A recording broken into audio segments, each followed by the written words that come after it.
சமூக ஊடகங்களில் முன்னெப்போதும் நம்முடைய உம்மத்திலே இருக்கிற பெண்கள் தலை காட்டியதில்லை.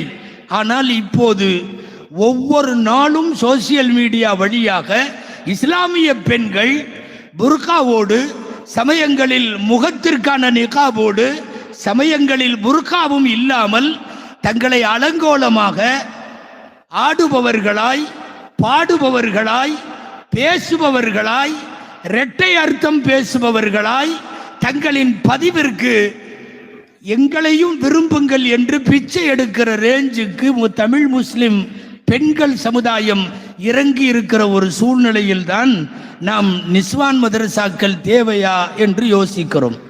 முதல்ல எல்லாம் ரோட்ல ஒரு பொண்ணு நின்று ஒரு மாதிரியா புர்கா இல்லாமையோ அல்லது ட்ரெஸ் சரியில்லாமையோ நின்ற திட்டுவோம், தெருவில் நிற்கிறான்னு.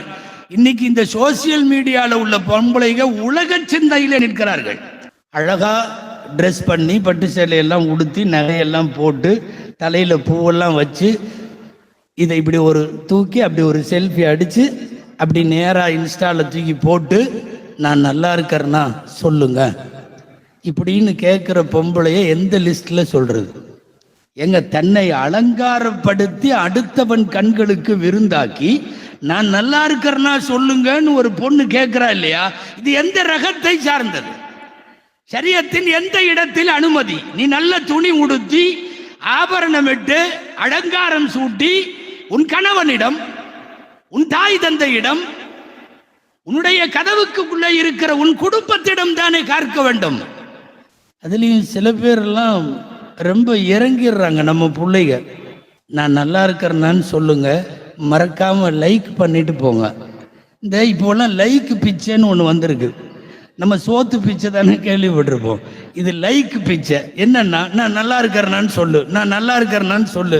1000 பேர் நல்லா இருக்கான்னு சொல்லிட்டு அந்த அம்மாவுக்கு என்னமோ மறுமையே வெற்றியான மாதிரி, எல்லாமே நல்லா போன மாதிரி. இன்னைக்கு நிறைய பேர் இந்த ரேஞ்சில் இறங்கி இருக்குது. சில பேர்லாம் ரொம்ப பிச்சை எடுக்கிற ரேஞ்சில் என்னையெல்லாம் லைக் பண்ணுவீங்களா? ஆமாம், அதை போகிற போக்கில் ஏதாவது சில்லறை இருந்தால் போட்டு போ அப்படிங்கிற அளவுக்கு ரொம்ப மோசமாக இருக்கிறது நிலவரம். எல்லாரும் போட்டா போடுற மாதிரி போட்டா எல்லாரும் பார்க்க மாட்டாங்க. என்ன செய்யணும்?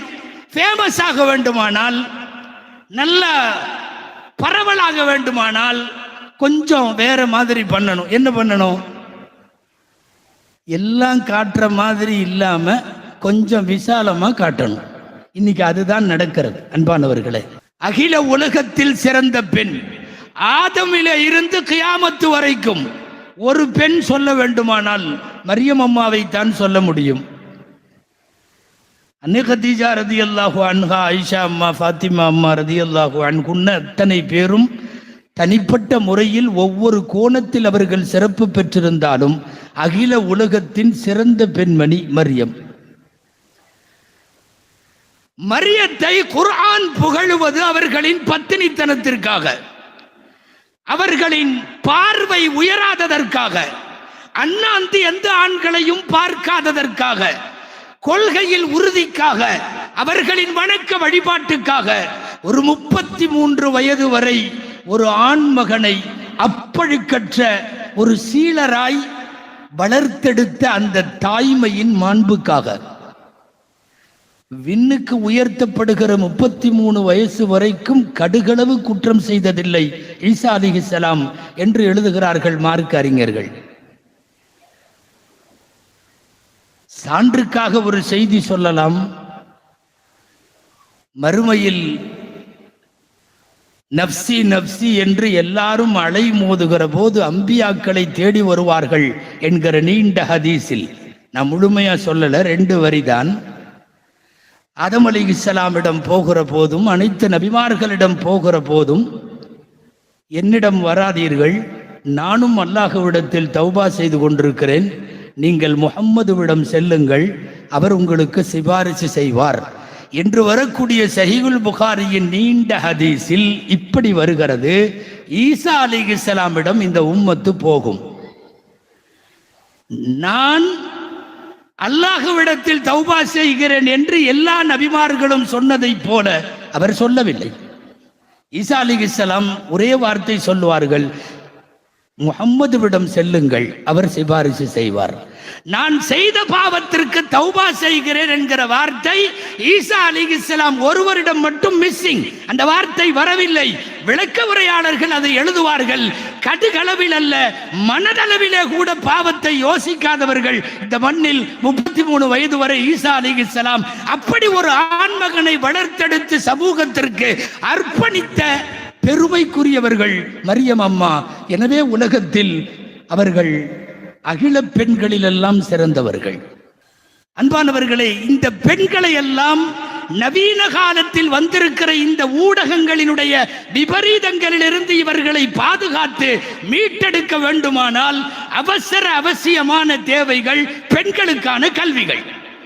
அன்பானவர்களே, நிஸ்வான்களின் அடிப்படையான முக்கிய கோரிக்கைகள் அல்லது முக்கிய லட்சியம், நோக்கம், குறிக்கோள் ஒரு 3 செய்தி சொல்லலாம், உங்களுக்கெல்லாம் தெரிந்தவை. 1, இந்த பெண்கள் எல்லா காலத்திலும் சரியாக வாழ வேண்டும். 2, இந்த பெண்களோடு சேருகிற கணவன் மற்றும் அவனுடைய உடன்பட்டவர்களை, உறவுகளை, சூழல்களை இவர்கள் சரியாக வைக்க வேண்டும். 3வது, அல்லாஹுவால் இவர்களுக்கு வழங்கப்படுகிற இவர்களின் மடிதவரும் குழந்தைகளை மார்க்க நெறிப்பிரகாரம் வளர்த்து ஆளாக்க வேண்டும். இந்த 3க்காகத்தான் நிஸ்வான் நடத்தப்படுகிறது. 1, இந்த பெண்களின் சீர்திருத்தம், இவர்களோடு வாழுகிற கணவன்மார்களின் சீர்திருத்தம், இவர்களுக்கு அல்லாஹுவால் வழங்கப்பட்ட அடுத்த தலைமுறை வாரிசுகளின் சீர்திருத்தம். இந்த 3 தான் நிஸ்வான்களின் முக்கியமான நோக்கம்.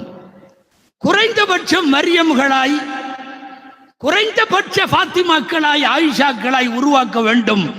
அது 2 ஆண்டோ 3 ஆண்டோ 4 ஆண்டோ பெண்களுக்கான குர்ஆனை சொல்லிக் கொடுத்து, ஹதீஸை சொல்லிக் கொடுத்து, காலமெல்லாம் ஏன் கபருக்கு போகிற வரைக்கும் அவர்கள் வழி தவறாமல் பாதுகாக்க வேண்டிய பொறுப்பும் கடமையும் நமக்கு உண்டு.